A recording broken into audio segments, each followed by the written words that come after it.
2025년 벌써 이제 마지막 달, 막달 이제 첫 주가 됐습니다. 오늘까지 지금까지 우리를 지켜주시고 이끌어주신 하나님께 우리가 찬양과 또 감사를 올리지 않을 수가 없습니다. 광야를 지나는 것 같은 시간이었지만 영원한 중심이신 하나님을 바라볼 수 있었기에 우리가 여기까지 올 수 있었습니다. 빛과 어둠, 또 희망과 절망, 그리고 기쁨과 슬픔이 번갈아 나타났었어요. 하지만 그 어떤 상황 속에서도 하나님께서는 언제든지 당신의 손으로 우리를 붙들어 주셨습니다. 제 고등학교 3학년 선생님 박성우 선생님이신데 이분이 안수 집사님이셨어요.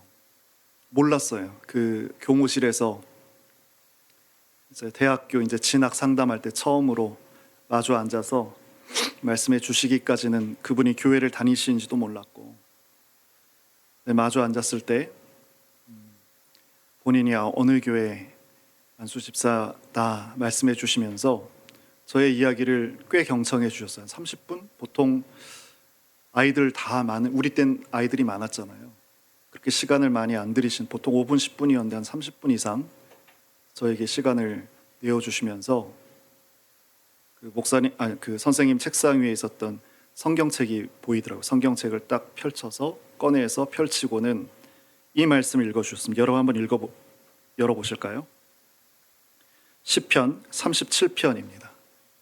시편 37편 23절과 24절입니다.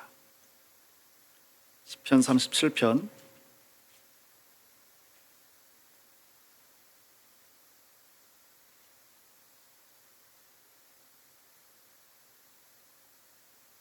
10편, 구약 10편, 성경을 딱 절반을 열면 10편입니다. 23절, 24절 찾으셨으면 23절, 24절, 37편 같이 읽겠습니다. 시작. 여호와께서 사람의 걸음을 정하시고 그의 길을 기뻐하시나니 그는 넘어지나 아주 엎드려지지 아니함은 여호와께서 그의 손으로 붙드심이로다. 제가 가고자 하는 신학대학을 좀 가고 싶습니다 라고 했더니 한참 진지하게 그 이유 또 생각들을 다 들으시더니 이 말씀을 소개해 주셨어요. 네, 오늘 새 번역을 왜 우리가 같이 읽어야 되는지도 말씀드렸잖아요. 아주 틀리진 않은데 여기 한번 보세요. 여호와께서 사람의 걸음을 정하시고 그의 길을 기뻐하시니가 새 번역은 어떻게 되어 있냐면 그냥 들어보세요. 우리가 걷는 길이 주님께서 기뻐하신 길이며. 좀 다르죠? 여호와께서 사람의 걸음을 굳게 하시는데 어떤 사람이냐면 주님께서 기뻐하신 그 길을 걷는 사람, 그 발을 든든하게 세워주신다는 거예요. 새 번역은 그것을 짚었는데 정확하게 우리 개역개정은 놓쳤죠. 그럼 다시 한번 보세요. 우리가 걷는 길이 주님께서 기뻐하신 길이면 우리의 발걸음을 주님께서 지켜주시고 어쩌다 비틀거려도 주님께서 우리 손을 잡아주시니 넘어지지 않는다. 이것이 시편 37편 23절과 24절 말씀입니다. 감히 우리가 하나님께서 기뻐하신 길을 올 한 해 걸었습니다 라고 하실 분이 얼마나 되겠어요. 하지만 우리 많이 비틀거렸잖아요. 그런데도 우리 하나님께서는 우리가 솔직히 그 기뻐하실 만한 걸음을 걷지 못했음에도 불구하고 우리의 손을 붙잡아 주셨습니다. 이것이 틀림없는 사실이죠. 올 한 해 끝자락입니다. 사실 교회 절기로는 12월부터는 이제 새롭게 시작하는 걸음이죠. 주님께서 오시는 것이니까. 주님의 오심과 함께 새해를 걸어가니까 올 한 해 끝자락, 교회 절기로는 이 즈음을 성탄절 전 4주를 대림절, 대강절, 강림절이라고 합니다. 어드벤트, 오다라는 뜻이죠. 예수님 탄생을 향해서 오다라는 거예요. 이게 좀 아쉬워요. 말씀으로 단순하게 하나님을 깊이 사랑할 때는 너무너무 그것만으로도 충분해요. 다른 허례허식이 필요가 없어요. 그런데 이 땅은 하나님을 사랑하지도 않고 곳곳에 있었던 흔적처럼 있었던 그 이정표마저 다 없어지고 나니까 순식간에 그 어둠이 더 깊은 어두움으로 지금 흘러가고 있거든요. 우리의 조상은, 믿음의 조상은 그 절기를 다 거두고 필요가 없을 만큼 하나님을 선명하게 사랑했기 때문에 그런 것들이 필요가 없었는데, 더 깊어지고 더 깊어진 이 땅에서 사실 이런 것들을 우리가 마지못해라도 또 꺼내야 되는 이 상황이 사실 좀 슬프기도 한데요. 아무튼 이 마지막 때에 이 절기적으로도 또 대림절, 대강절, 강림절 같은 말입니다. 그리스도의 왕 되심을 고백하는 이 일, 이것이 굉장히 유효적절하고 우리 인생에도 그렇고 시기적으로도 그렇고 아주 의미 있는 일이 되겠습니다. 우리는 성경을 통해서 또 교리를 통해서 예수님의 직무에 대해서 압니다. 삼중 직무, 예언자, 제사장, 왕 직무. 예언자는 어떤 거예요? 하나님의 눈으로 역사를 해석하는 것을 말합니다. 하나님의 눈으로 역사를 해석하는 거예요. 권세자뿐만 아니고 우리 평범한 백성들의 모든 불의를 준엄하게 꾸짖습니다. 그런데 연약한 자들을 위로하고 그 안에 다 꺼져가는 그 마음에 소망을 지피는 그런 존재가 예언자입니다. 그런 뜻에서 예수님은 정말 참 예언자셨습니다. 예수님께서 공생애를 사시는 동안에 하나님과 인간이 끊어졌잖아요. 그 끊어진 다리를 당신의 삶으로, 당신의 몸으로 이어주셨어요. 그리고 결코 만날 수 없는 사람들로 하나됨을 누리게 했습니다. 우리가 예수님 아니었으면 100년을 이 땅에서 100년을 살았던 200년을 살았던 우리가 아마 만나지 못하셨을 분들 상당히 많았을걸요. 그렇죠? 또 다른 직무, 오늘 왕직에 대해서 좀 주목해 보려고 하는데요. 예수님의 왕직은 우리가 알고 있는 그 왕과 너무 거리가 멉니다. 예수님 어떠셨어요? 자기를 낮추셨잖아요.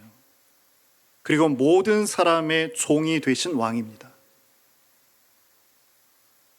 말이 안 되죠. 네, 하나님께서 이런 예수님을 보시고 예수님을 지극히 높이십니다. 그래서 모든 이름 위에 뛰어난 이름을 주시고 마침내에는 하늘과 땅과 땅 아래에 있는 모두가 그 예수님의 이름 앞에 무릎을 꿇게 하시고 그리고 주님 로드라고 고백하게 하셨습니다. 예수님의 왕직은 이런 거예요. 모든 인생이 지향하는 궁극적인 목적, 그런 의미에서 우리 예수님 왕이신 거죠. 우리 원수의 목사님께서 요한복음을 쭉 강의하고 계신데, 그래서 여러분 익숙합니다. 요한복음 지금 13장부터 오늘 지금 17장까지가 참 특별합니다. 아주 특별합니다. 예수님께서 누구를 위해서? 남겨질 제자들, 그리고 그 제자들의 제자들을 위해서 기도하시고 또 격려하시고, 그리고 이 땅에 온 예수님께서 이 땅에 오실 때 함께 온 이 하나님 나라의 그 삶의 방식에 대해서 말씀해 주신 것이 요한복음 13장에서 17장까지 내용이에요. 그래서 이 말씀 가운데 담겨진 그 예수님의 마음을 우리가 이해만 하면 우리의 삶은 얼마든지 달라집니다. 여기에 담겨진 예수의 마음을 우리가 짚어서 헤아릴 수만 있다면 우리의 삶은 그 즉시로 달라지게 됩니다. 우리 그 첫 시작이 13장 1절인데 한번 보실까요? 이 한 절을 통해서 충분히 그 예수님의 사랑을 짐작해 볼 수 있습니다. 13장 1절, 요한복음 13장 1절 같이 한번 읽어보겠습니다. 6월절 전에 예수께서 자기가 세상을 떠나 아버지께로 돌아가실 때가 이른 줄 아시고 세상에 있는 자기 사람들을 사랑하시되 끝까지 사랑하시느니라. 사랑하시는데 어떻게요? 끝까지. 이런 사랑 흔하지 않은 세상이잖아요. 사랑하는데 지금 이때에 충실하면 되지 않아? 남녀 간에도, 친구 간에도, 성도 간에도. 근데 우리 예수님께서 주신 사랑은 끝까지 사랑하신 사랑입니다. 이와 같은 사랑이 우리를 붙들고 있다는 거예요. 이와 같은 사랑이 우리를 붙들고 있는 거예요. 그리고 다시 16장 끝을 한번 보시면, 우리 17장이 본문이었는데 33절 한번 보시죠. 이따가도 보겠는데 미리 한번 보시겠습니다. 33절 찾으셨으니까 같이 한번 읽어보겠습니다. 33절, 16장 33절. 이것을 너희에게 이르는 것은 너희로 내 안에서 평안을 누리게 하려 함이라. 세상에서는 너희가 환난을 당하나 담대하라. 내가 세상을 이기었노라. 예수님께서 제자들이 세상에서 어려움, 환난 당할 것을 아신 거죠. 그래서 말씀해 주셨습니다. 어떻게? 그 사단의 미혹의 미끼가 욕망과 뭐라고 했죠? 두려움이라고 했습니다. 가만히 생각하면 이 두 가지 커다란 미끼에 이 시대 마지막 때의 사람들은 마음이 미혹되어 갑니다. 욕망을 던져주면, 두려움을 던져주면 거기에 콕 다 빠지게 되어 있습니다. 그리고 죄에 빠진 사람들, 이들을 어떻게 사냐면 이 땅과 세상만을 누리며 삽니다. 다른 세상이 있다는 것을 상상도 하기 싫고 느끼기도 싫어해요. 그래서 새로운 세상, 하나님 나라가 싫어요. 두려워요. 더더군다나 그 나라를 소개하는 제자들, 그리스도인들이 자신의 토대를 흔드는 것 같아서 거절합니다. 그렇게 제자들은 환난을 받죠.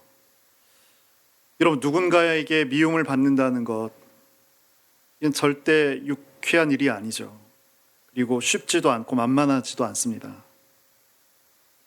그렇기에 우리가 만일 정말 진심으로 진리의 길을 걷겠다 여러분 마음 먹으셨다면 대가를 지불할 각오를 해야 합니다. 그리스도인으로 이 한 번뿐 인생을 살기를 여러분 각오하셨다면 대가를 지불할 각오를 하셔야 합니다. 근데 그것이 싫어서 이 길을 회피하게 되면 우리의 영혼은 점점 시들어 갈 뿐입니다. 그런데 보세요. 지금 당신의 제자들이 이런 상황들을 맞이할 거예요. 예수님께서 이 제자들에게 주시는 말씀이 얼마나 대단해요. 여러분 33절, 세상에서 너희가 뭐라고요? 환난을 당하나 어떻게? 담대하라. 내가 세상을 이기었기 때문이다. 하나님께서 이기신 세상을 우리는 가는 것이기에 우리는 얼마든지 담대할 수 있습니다. 이 말씀을 마치신 다음에 하늘을 우러러서 말씀하신 것이 오늘 본문 1절입니다. 여러분 1절 보시죠. 17장 1절. 예수께서 이 말씀을 마치 하시고 눈을 들어 하늘을 우러러 이르시되 아버지여 때가 이르러 싸우니 아들을 영화롭게 하사 아들로 아버지를 영화롭게 하게 하옵소서. 여기 때라는 말 표현, 요한복음은 유독 이 때라는 표현이 여러 번 사용됐습니다. 요한복음 시작된 지 얼마 안 돼서 2장에서 가나의 혼인잔치 여러분 아시죠? 예수님의 모친이신 마리아가 그 잔치집에 포도주가 떨어졌다고 이렇게 예수님께 언지를 드려요. 그랬더니 뭐라고 하셨어요? 예수님께서 내 때가 아직 이르지 않았습니다. 그리고 조금 뒤에 6장, 7장에서 초막절 절기가 되면 모든 유대인들이 다 남자들이 다 예루살렘에 올라가서 예배를 드리잖아요. 이때 예수님의 다른 형제들이 예루살렘에 올라가서 이제 당신을 세상에 드러내십시오라고 그렇게 권유합니다. 그랬더니 이때도 내 때가 아직 오지 않았다. 이렇게 예수님께서 말씀하십니다.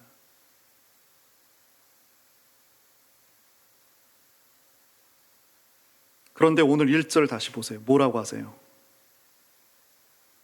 마침내 드디어 내 때가 왔다라고 말씀합니다. 그동안은 계속 내 때가 아닙니다. 내 때가 아닙니다. 형제들에게도 어머니에게도 그렇게 말씀하셨던 예수님이 이제 내 때가 왔다라고 말씀하신 거예요. 예수님은 보내심을 받은 분입니다. 보내심 받은 자로서의 예수님의 때는 어떤 건가요? 임무를 완수하고 다시 보내신 그 분께로 돌아가는 그 때를 뜻합니다. 쉽게 말하면 죽음의 때이고 그리고 하나님께 영광을 드러낼 때입니다. 여러분 4절을 보세요.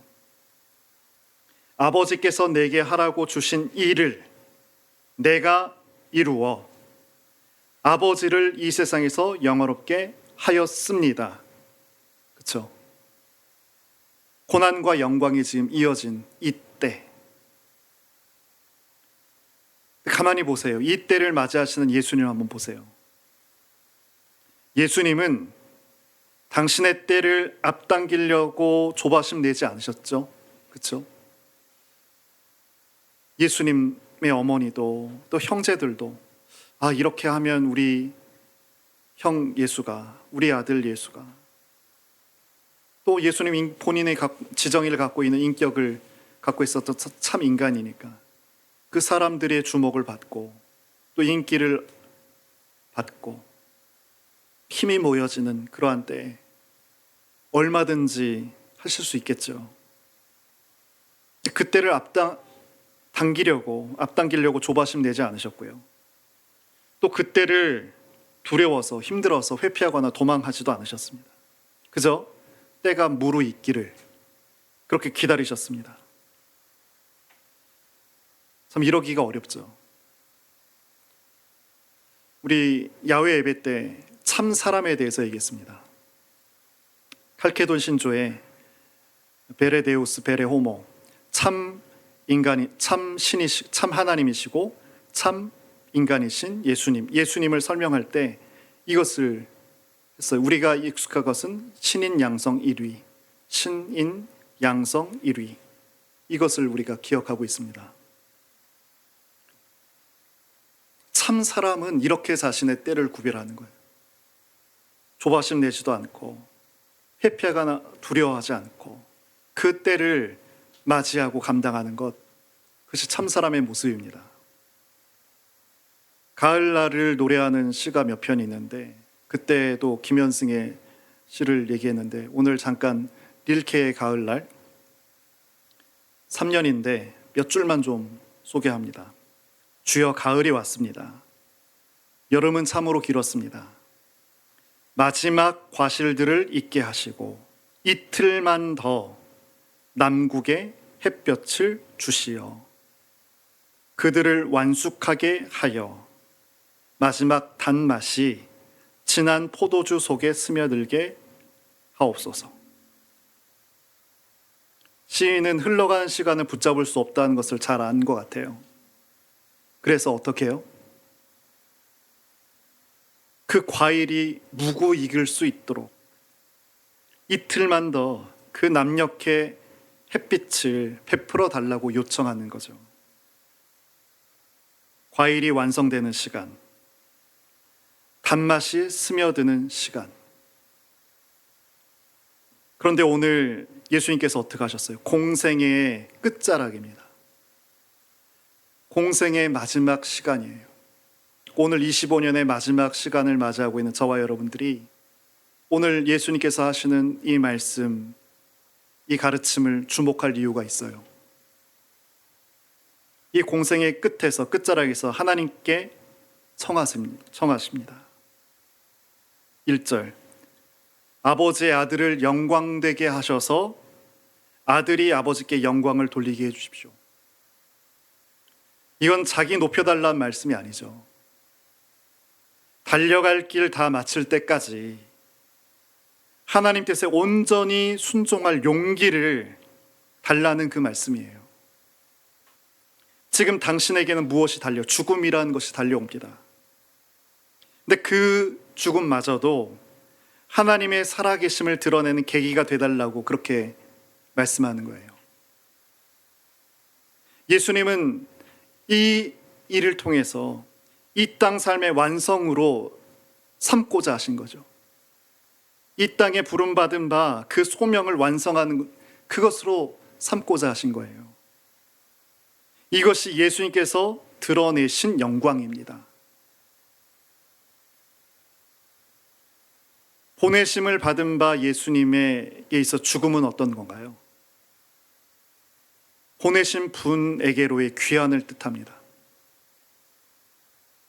그러니까 이 귀환이 기쁨이 되기 위해서는 맡김을 받은 그 일을 온전히 수행하는 거예요.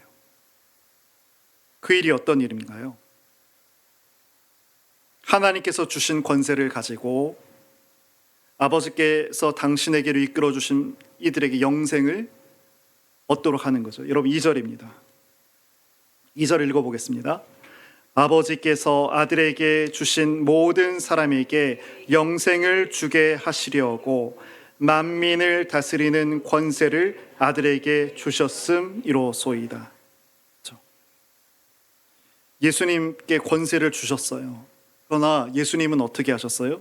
주신 권세를 남을 함부로 다룰 수 있는 힘으로 사용한 것이 아니고 그들을 섬기는 것으로 그렇게 사용하셨습니다. 그리고 나타나는 영생. 우린 영생하면 즉시로 떠오르는 생각이 시간의 무한한 연장, 이런 것이 떠오릅니다. 그렇지 않습니다. 영생은 우리가 체험하고 살고 있는 이 시간들과는 전혀 다른 시간의 체험이고 경험입니다.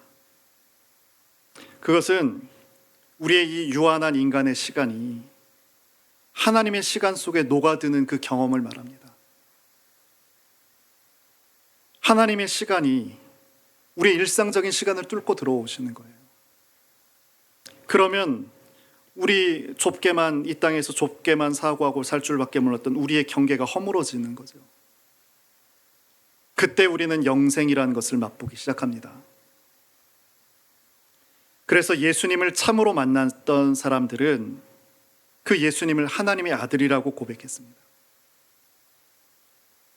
자신이 그 어떤 것에도 그렇게 감싸여 본 적이 없었는데 그 사랑을 경험한 거죠.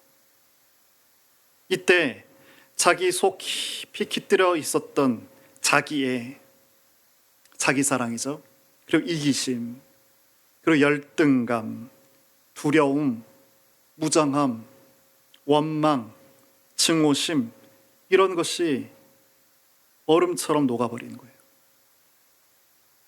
그래서 예수님의 은혜를 경험한 사람은 자연스럽게 생명과 평화의 존재가 되어지는 거죠. 오늘 사도 요한은 영생을 한마디로 말하는데 이렇게 표현합니다. 지금 말씀드렸던 그 영생을 한마디로 얘기하는 3절입니다. 3절 읽겠습니다. 같이. 영생은 곧 유일하신 참 하나님과 그가 보내신 자 예수 그리스도를 아는 것이니이다. 한마디로 영생을 하나님과 예수를 아는 것이다, 이렇게 말합니다. 안다는 말을 성경에서, 특별히 구약에서 아주 특별하게 얘기하는데 친밀한 사귐을 말합니다. 친밀한 사귐, 인티메시라고 하잖아요. 아주 친밀한 사귐을 말합니다. 우리도 이런 경험이 있어요. 누군가와 친밀한 관계를 가질 때 어떤가요? 서로의 기쁨도 또 슬픔도 공유합니다. 사랑에 사로잡힌 사람들을 보게 되면 자기를 잊어요. 자기를 잊습니다. 그래서 사랑하는 사람들을 위해서라면 못할 일이 없게 됩니다. 이처럼 사랑이란, 이 깊은 친밀한 사랑은 자기 사랑이란 이 감옥에서 우리를 해방시켜 줍니다. 이 사랑을 경험하거나 이 안다는 것 있잖아요. 그리스도를 아는 이 친밀한 사랑, 이것을 경험하지 못하면 이 자기애라는 이 울타리를 넘기가 어렵죠. 동시에 과거에 대한 후회, 미래에 대한 불안에 사로잡히지 않는 존재가 되어집니다. 이 순간, 하나님과 그리스도를 아는 그 순간, 그때로부터. 그러므로 만일 우리가 현재적으로 사소한 차이를 견디지 못하고 또 타인을 함부로 정죄하고 그리고 또 혐오감을 드러내고 있다면 우린 아직 하나님을, 그리스도를 알고 있지 못한 겁니다. 우리가 경계해야 될 것이, 잘못된 신앙은 이 자기애를 강화시킵니다. 아까 욕망과 두려움이 사단의 미혹이 굉장히 커다란 미끼라고 말씀드렸잖아요. 이렇게 미혹된 영혼들은 자기가 대단한 사람인 줄 알고 다른 이들을 낮추어 봅니다. 그래서 다른 사람을 부당하게 대우한다는 것은 어떤 거냐면, 지금 내면이 우상숭배되어 있다는 것, 나와 또 내가 속한 어떤 그런 그룹들 있죠. 여러 가지가 있을 수 있겠습니다. 그것이 그냥 사회적으로 나타나는 것에 불과한 거예요. 근데 만일 내가 그리스도인이라는 옷을 입었는데, 근데 내가 그리스도의 이름으로 이런 일을 하고 있다면 사실상 예수님을 부인하고 배신하는 거죠. 우리 주님은 참 떳떳한 삶을 사신 분입니다. 어떻게 해요? 일심으로, 그리고 전심으로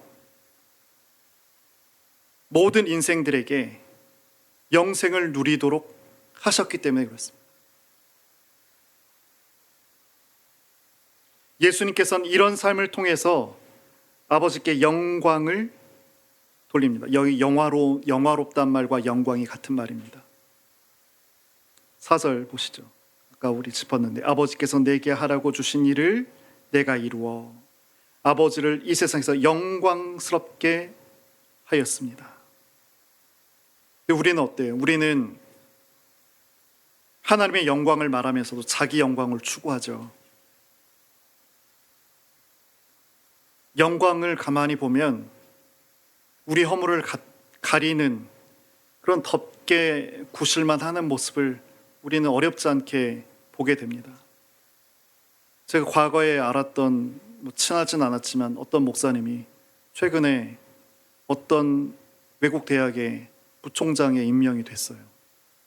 교회 이름이 영광교회였어요. 이 월이 뒤에, 월에 십자가 하나 없고 예수님 이름 없고 자기 사진을 크게 벽면을 몇 미터짜리 되는 벽면에 자기 얼굴 사진 딱 세워놓고 그 부총장 그 돈 많이 낸 것밖에 없는 걸 텐데 그런 모습을 보면서 좀 안타까웠습니다. 하나님께 영광 돌린다는 것 여러분 기억하세요? 우리가 여러 번 제가 이 시간에서도 이 자리에서도 말씀드렸고 수요일에는 더 구체적으로 말씀드렸었습니다. 눈에 보이지 않는 하나님을 내 눈에 가장 밝은 빛으로 그 하나님을 보는 것, 다른 모든 것들이 다 안 보이고 하나님만을 가장 사랑하는, 의지하는, 존중하는, 높이는, 사랑하는 그것이 영광인 거예요.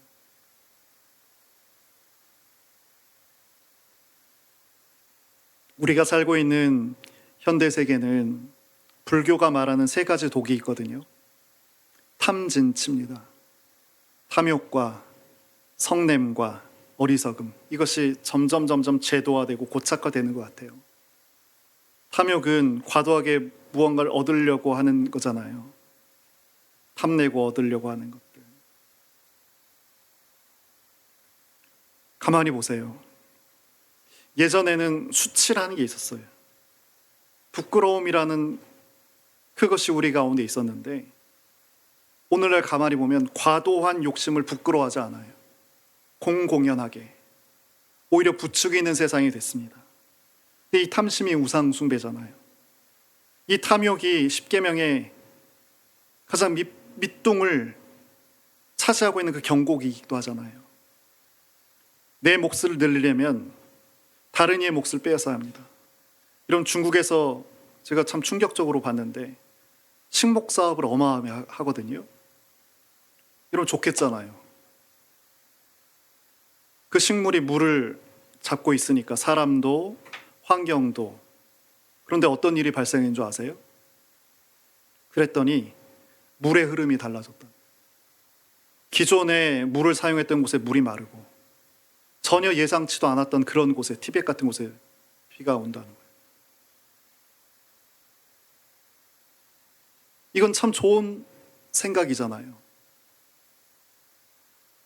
근데 그런 흐름에도, 근데 이런 흐름과 비교할 수 없는 그 탐욕과 욕심으로 나눔이 아니라, 그와 내가 아니라 자기애로만 사로잡힌 그런 기독교, 그런 정치,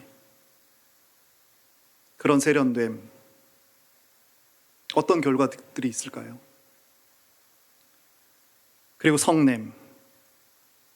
성냄은 내 뜻에 맞지 않을 때 일어난 노여움이나 증오심을 말합니다. 현대화된 사회는 이 욕구와 성취 사이의 거리가 점점 멀어집니다. 그러니까 우리의 얼굴이 왜 점점 어두워지냐고요? 이런 이유 때문입니다. 그러니까 분노를 조절하지 못하는 우리들이 되어가는 거예요. 안이 되어지니까. 아무리 애쓰고 노력해도 닿지가 않으니까. 어리석음은 어떤 것이냐면 이 탐욕과 성냄에 가려져서 진리를 바르게 보지 못하는 그런 어리석음을 말합니다. 이 어리석음에 빠지게 되면 무엇이 문제냐면 삶을 총체적으로 보지 못하게 됩니다. 시급한 일, 급한 일들이 너무나도 많기 때문에 정말 중요한 일이 소홀해지는 거예요. 가족과의 유대가 느슨해지죠. 엄마도 바쁘고 아빠도 바쁘고 자녀들도 다 자기 일 바쁜데. 그리고 우정이 얼마나 중요합니까? 우정을 위해 시간을 마련하는 것도 어려워지죠. 그리고 하나님께서 이 땅에 우리로 하여금 아름다움을 향유할 수 있도록 해주셨는데 여러분 이번 한 주 사시면서 그 아름다움을 여러분 향유하셨나요? 분주할수록 우리의 외로움이나 좌절감은 더 늘어납니다. 결국 어떻게 되냐면 굉장히 안타깝게 될 수밖에 없는데 세상에 가득 차 있는 하나님의 기적을 알아차리지 못하게 되는 거예요. 이 어지러운 속도에 그냥 허둥거리면서 그냥 사는 것뿐이죠. 게다가 대한민국 상황은 여기에 정치와 경제가 우리의 삶을, 사실 그런 자격들이 없는 것들인데 과잉대표되어 있습니다. 여러분 유튜브 다 이것만 보시죠. 두 개.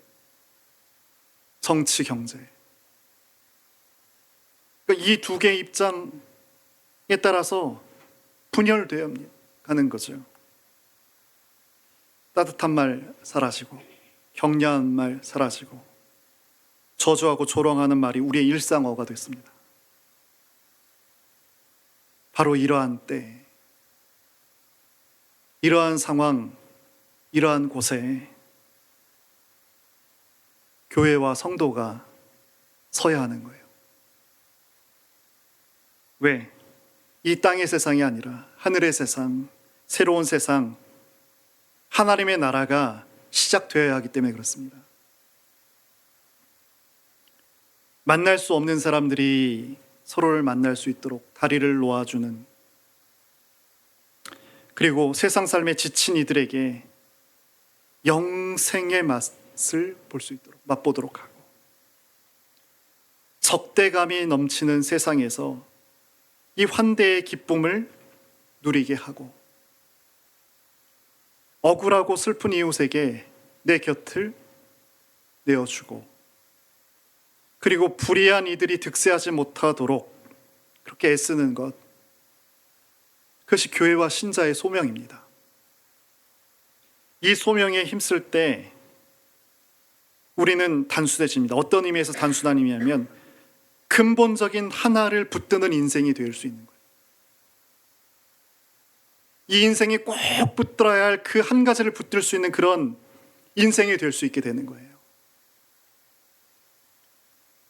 한 시인을 얘기했잖아요. 며칠만이라도, 이틀이라고 했어요. 이틀만이라도 남쪽의 햇빛을 허락해 달라고. 우리에게 25년 마지막 선물처럼 주어진 시간들이 우리에게 주어졌습니다. 이 짧은 시간들이 무르익음의 시간이 될 수 있도록 그렇게 했었으면 좋겠습니다. 제가 주초에 그 한양대학교 교목실에서 주관하는 세미나를 참석을 했습니다. 길게는 말씀 안 드리고 잠깐 오늘 설교와 말씀과 좀 비슷한, 좀 유추할 수 있는 내용을 잠깐 좀 소개를 하려고 하는데, 한양대가 설립자가 기독교인이었습니다. 그래서 처음에는 채플실을, 예배당을 세울 그런 것은 못 됐고, 2006년에 한양대 출신 목회자가 한 60명 정도 되는데 그런 분들의 기도를 모아서 그 공대, IT 관련된 공대 7층에 예배당을 꾸몄습니다. 50명이 모였는데요. 제가 좀 충격을 받았습니다. 여러분, 영성이라는 게 어떤 거예요? 우리의 지정의가 있지만 영성이라는 것은 우리 고린도후서 4장 6절에 천지 태초에 하나님께서 어둠 가운데 빛이 있으라 하셨는데 그 빛을 우리 가운데 주셨다고 했잖아요. 근데 이 빛은 우리 가운데 어떻게 역할을 기능하냐면 예수 그리스도의 얼굴에 있는 하나님을 볼 수 있도록 한 그 빛이에요. 이게 영성입니다. 그러니까 우리에게 다 있는 거예요. 어떤 사람은 그게 깊고 어떤 사람은 일천하고 그 차이일 뿐이죠. 그러니까 이것과 관련된 저는 배움과 나눔이 있을 거라고 봤는데, 그 교목 목사님이 영성을 첫 시간에 이렇게 설명을 하는 거예요. 저 그 얘기를 듣고 아하, 그게 보통 이해하는 영성이었었는데 이분이 또 대다수가 거긴 감리교 목회자들이었거든요. 감리교 목회자들, 우리가 한 수 아래로 생각했었었는데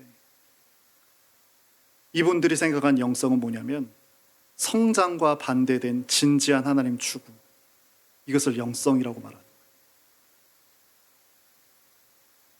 그러니까 수업이 아침 8시 한 반부터 밤 10시까지 하는데 밥 시간 1시간씩 2번 빼고는 고등학교 학생처럼 의자가 쿠션도 없고요. 그 나무예요, 나무. 90도. 죽으라는 거지. 거기서 미동도 하지 않고 그걸 수험생처럼 다 진지하게 듣는 거예요. 근데 전 그 시간이 굉장히 몸은 너무너무 병이 날 정도로 힘들었거든요. 그런데 이 무르익음이라는 것을 좀 느꼈습니다. 숫자는 작지만, 그리고 감사했죠. 그렇게 진지하게 하나님을 이때에, 마지막 때에 추구하고자 하는 그런 목사님들, 교단을 넘어서 그런 분들이 있다는 것을 확인해서 너무 좋았습니다. 무르익음을 느낀 거죠. 오늘 말씀을 맺겠습니다. 예수님은 당신의 때를 알고 그 때에 합당한 삶을 사셨죠. 조바심을 내지도 회피하지도 않으셨습니다. 예수님은 당신에게 주어진 시간을 하나님 영광 돌리는 것으로 채우셨습니다. 그리고 제자들에게 영생을 누리게 하는 것으로 그렇게 완성하셨습니다. 2025년 남은 시간들, 우리에게 이 무르익음의 시간이 주어진 거죠. 탐진치로 가득한 세상에서 우린 하나님 나라를 시작해야 됩니다. 만날 수 없던 이들을 잇는 다리가 되고, 지친 영혼에게 영생을 맛보게 하고, 적대감이 만연한 세상에서 환대를 실천하고, 바로 이것이 왕이신 예수님을 따르는 자들의 소명입니다. 오늘 이렇게 같이 한번 기도해 봤으면 좋겠습니다.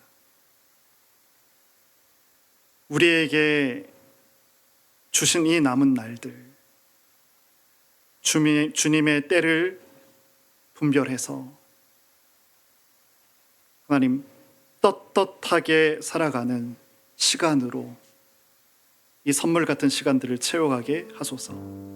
우리 참빛이 그 소명을 감당하게 하옵소서. 잠시만 같이 기도하겠습니다.